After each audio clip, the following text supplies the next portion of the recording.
Qual seria o concurso de nível médio mais difícil de ser aprovado do Brasil? Para a gente tentar responder essa pergunta, que é um pouco complexa, a gente tem que analisar 3 pontos essenciais.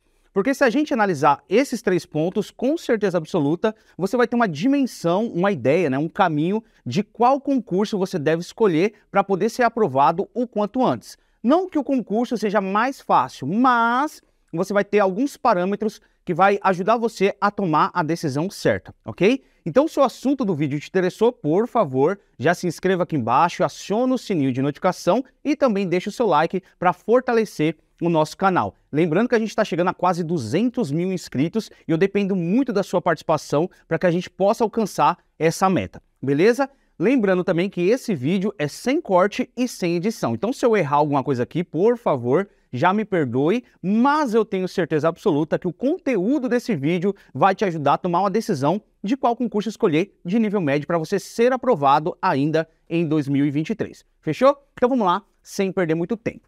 Vamos lá.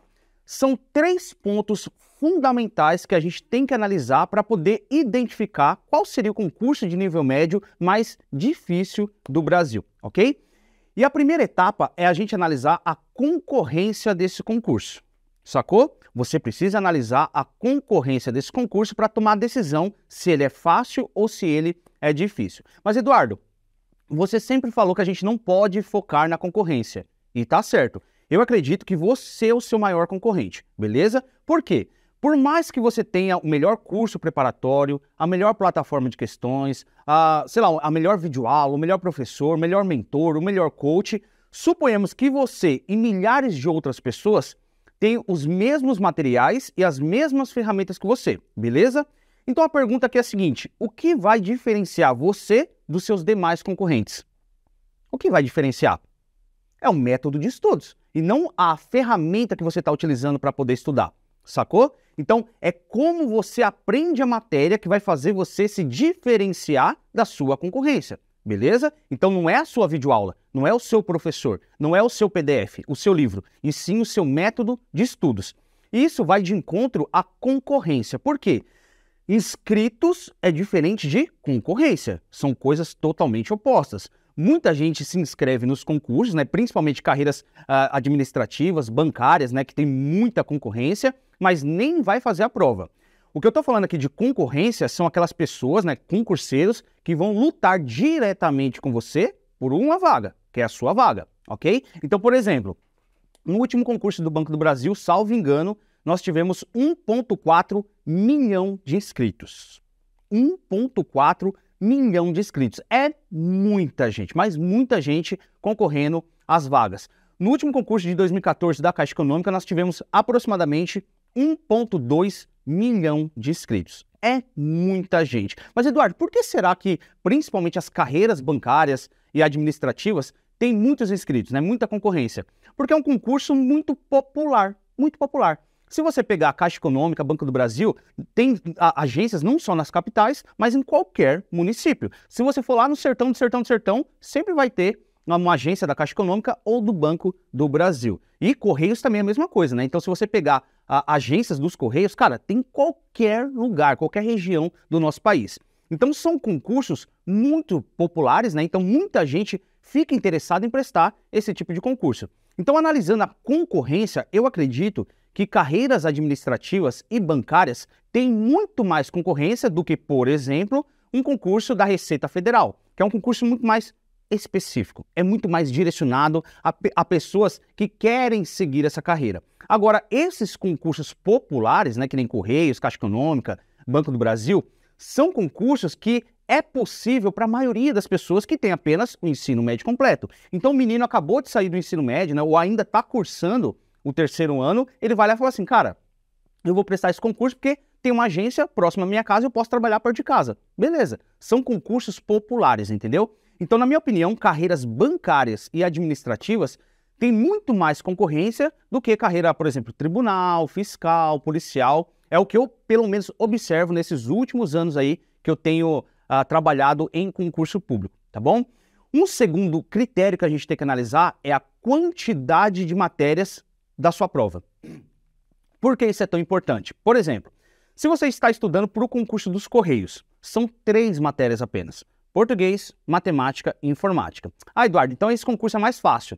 Não é que seja mais fácil, mas a quantidade de tempo e energia que você tem que gastar para poder aprender as matérias é totalmente diferente do que, por exemplo, o concurso de agente administrativo da PF, que tem por baixo ali umas 11, 12 matérias para você poder estudar. Então, o nível de complexidade das matérias em relação à quantidade que o edital vem oferecendo é totalmente diferente. Por exemplo, concurso do IBGE, são 4 matérias: português, matemática, geografia e conhecimentos do IBGE. 4 matérias para o IBGE, 12 matérias para a PF administrativa, mesma coisa para a PRF administrativa. Então depende muito da quantidade de matérias e principalmente a complexidade dessas matérias que você vai ter que estudar para a sua prova. Por exemplo, também, se você pegar concurso do INSS, né? Não tem muitas matérias, salvo engano tem 8 matérias, né?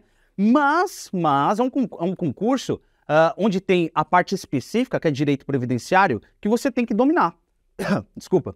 Não tem jeito, você tem que dominar direito previdenciário, que é a parte de seguridade social, a parte específica. Se você não for para a sua prova para gabaritar, vem um concorrente seu e te engole. Simples assim, tá? Você tem que ir para gabaritar. Mesma coisa, concurso dos Correios. São 60 questões, 3 matérias. Você tem que ir para gabaritar. Mesma coisa IBGE, 4 matérias, 60 questões. Você tem que ir para gabaritar. Desculpa. Você tá vendo? Vídeo sem corte e edição é assim, né? A gente engasga, mas continua aí.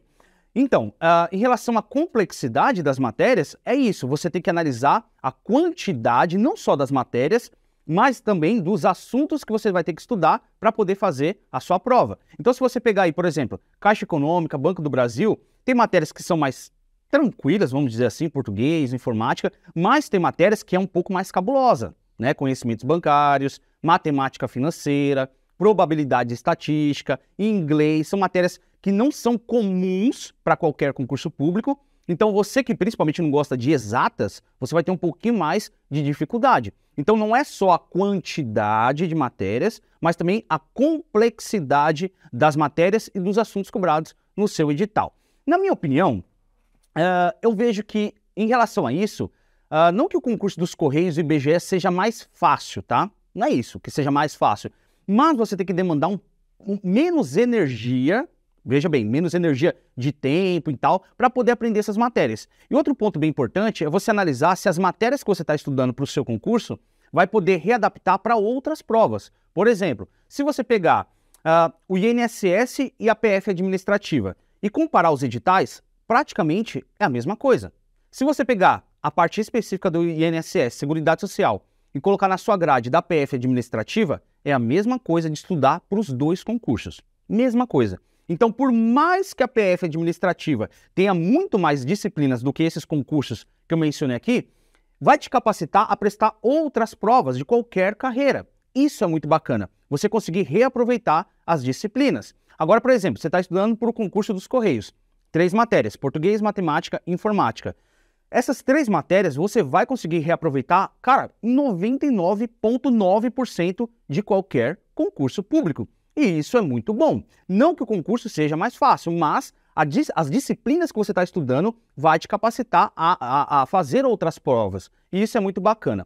Agora, em relação a isso, nessa para a gente finalizar essa segunda etapa, a quantidade de matérias, obviamente, você vai ter que gastar muito mais energia para poder aprender para a Caixa Econômica, para o Banco do Brasil, que tem matérias um pouco mais específicas ali, complexas, agente administrativo da PF e da PRF, né, que tem 11, 12 matérias, né, não que sejam complexas as matérias, mas você vai ter que demandar um pouco mais de energia, um pouco mais de tempo, estudar com mais qualidade, fazer mais anotações, fazer mais resumo, mais revisão, vai ter que batalhar um pouco mais do que para o IBGE ou Correios, por exemplo, que são pouquíssimas disciplinas. Então, em relação à dificuldade de matérias, eu acredito que a PF administrativa, a PRF, Banco do Brasil, não que tenha muitos, né? Tem até uma quantidade mediana ali, Caixa Econômica também, mas são concursos um pouco mais difíceis em relação à quantidade de matérias do que IBGE e Correios, por exemplo, tá bom?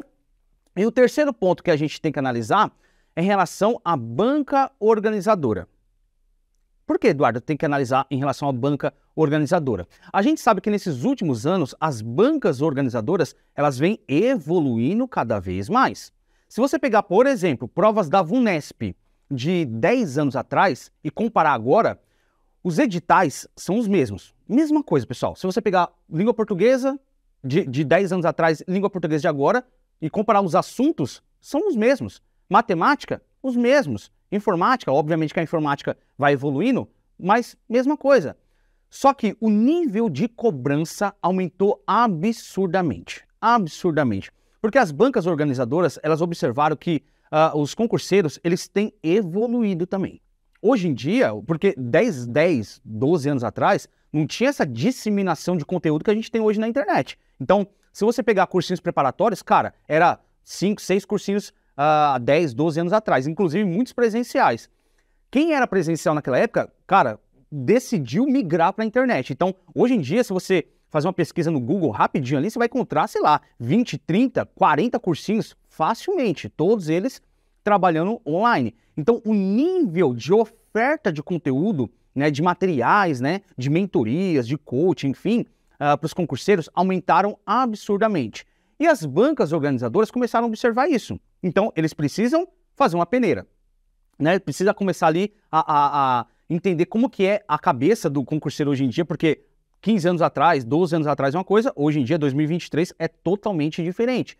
Então, eles começaram a aumentar o nível de complexidade nas suas provas. Se você pegar, por exemplo, FGV, Sebrasp, né, que antigamente era a CESP-UNB, VUNESP, CESGRAN-Rio, dá para perceber que eles aumentaram drasticamente o nível de cobrança, mesmo que o nível de assuntos dentro do edital, né, matérias e assuntos ali que são cobrados, são os mesmos, mas eles tiveram que aumentar o seu nível de complexidade. Então você precisa analisar para saber se aquele concurso é mais fácil ou mais difícil, qual é a banca organizadora. Eu acredito que as piores bancas, eu não vou falar que é pior banca ou, sei lá, banca mais difícil, mais fácil, mas eu acredito que são três que vão pegar para capar, tá? FCC, FGV e Sebrasp. É as que os alunos mais reclamam para mim. FCC, FGV e Sebrasp. Depois, inclusive, eu quero que você deixe aqui embaixo nos comentários qual banca organizadora você acha que é a mais complexa, mais difícil dentro das provas de concurso público. Mas essas são bancas muito tradicionais em concurso público. Estão fazendo merda ultimamente? Sim, muita cagada essas bancas estão fazendo em alguns concursos, aí, principalmente concursos federais, mas é o tema para outro vídeo, tá? Mas as bancas organizadoras, essas três aqui, incluindo aí também a VUNESP, eu acredito que nos últimos anos elas têm evoluído muito em relação à minuciosidade de cobrança das questões em prova. Então o aluno, o candidato, ele tem que se preparar com muito mais atenção, muito mais qualidade, muito mais excelência, porque não tem falha. Uma questão vai te colocar dentro ou fora do número de vagas. Então, quanto mais complexa for a banca organizadora, muito mais qualidade na sua preparação você vai ter que ter. Aí eu pergunto, e depois deixa aqui embaixo nos comentários, qual foi a última banca organizadora do seu concurso? VUNESP, AOCP, Sebrasp, FCC, IADES, qual foi a banca? Depois deixa aqui embaixo nos comentários para a gente analisar aí, na sua opinião, inclusive, qual foi a banca organizadora mais difícil aqui nos comentários do nosso vídeo, ok? Então são 3 fatores que você precisa analisar para ver se o concurso é mais fácil ou mais difícil. Mas, Eduardo, na sua opinião pessoal, dentro do concurso do INSS, Caixa Econômica, Banco do Brasil, Correios, PF Administrativo, IBGE, na sua opinião, qual o concurso mais difícil? Resposta: nenhum deles. Eduardo, você está de sacanagem, nenhum deles. Nenhum deles. Sabe por quê? Eu vou explicar o porquê. Porque quanto mais você estuda com qualidade, né, com excelência, com foco, com disciplina, com persistência, com determinação, mais fácil vai se tornando o seu concurso, a sua prova. Simples assim. Não é que a banca organizadora ou o concurso é complexo, é o seu nível de conhecimento que ainda não está maduro o suficiente. Ponto. Quem está iniciando agora o estudo para concurso público, obviamente, vai ter muito mais dificuldade do que aquele cara que está estudando 2, 3, 4 anos. Por quê? O iniciante não está maduro ainda, não conhece os manejos, não sabe os caminhos certos, não definiu um método de estudos, nem sabe o material ainda, né? que vai ter que escolher para poder estudar. Agora, o cara que é mais experiente, né, que está já 2, 3, 4 anos estudando, é muito mais maduro, está girando muita coisa no automático. Então, para esse cara, obviamente que as provas vão ficando um pouco mais fáceis e menos difíceis. Então, o que vai determinar se o seu concurso de nível médio é mais fácil ou mais difícil é o seu nível de conhecimento. Ponto. Não interessa a concorrência, por mais que a gente tenha analisado algumas coisas aqui, não interessa a concorrência, não interessa a quantidade de matérias e a complexidade, não interessa o tempo que você vai gastar, não interessa uma série de fatores. O que mais vai interessar é o seu nível de conhecimento, o quanto você tem se dedicado e o método que você está utilizando para poder absorver o máximo de informação possível e no dia da sua prova marcar o X no lugar correto. Isso que vai fazer diferença entre os meninos e os homens. É isso que vai fazer diferença de você mudar o seu patamar, o seu nível dentro desse universo concorrido, né, de concurso público, beleza? Inclusive, eu quero que você deixe aqui embaixo nos comentários, na sua opinião, qual seria o concurso mais difícil para passar de nível médio? Na sua opinião, qual é o concurso mais difícil? INSS, IBGE, PF Administrativa, Correio? Na sua opinião, quero saber. Deixa aqui embaixo, porque é muito importante você participar aqui do nosso canal. Inclusive, também eu vou deixar aqui embaixo na descrição desse vídeo o link para você ter acesso a vários materiais nossos, tanto do IBGE, Caixa Econômica, PF Administrativa, enfim, outros concursos, tá bom? Vale a pena você conferir aqui embaixo na descrição desse vídeo. Fechou? Então, ótimos estudos para você. Tamo sempre junto. Até mais. Valeu!